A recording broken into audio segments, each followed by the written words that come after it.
মুর্শিদাবাদ জেলার বহরমপুর শহরের কথা তো আমরা প্রায় সকলেই জানি, তবে যেটা জানি না সেটা হলো এই শহরের ইতিহাস।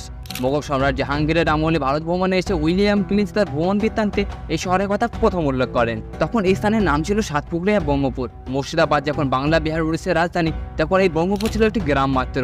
কথিত আছে এই গ্রামে 700 ব্রাহ্মণ পরিবারের বসবাস ছিল বলে এই স্থানের নাম হয় ব্রহ্মপুর। 1757 সালে পলাশীর যুদ্ধে জয়লাভ করার পর ইংরেজরা এই ব্রহ্মপুরে সেনানিবেশ গড়ে তোলে। তবে ইংরেজরা এই ব্রহ্মপুরের মতো কঠিন শব্দ উচ্চারণ করতে পারতো না, তাই তাদের উচ্চারণে এই ব্রহ্মপুর হয়ে গেল বহরমপুর। এর ঠিক 100 বছর পরে 1857 সালে সিপাহী বিদ্রোহের সূত্রপাত হয়েছিল এই শহরের ব্যারাক স্কোয়ার ময়দানে।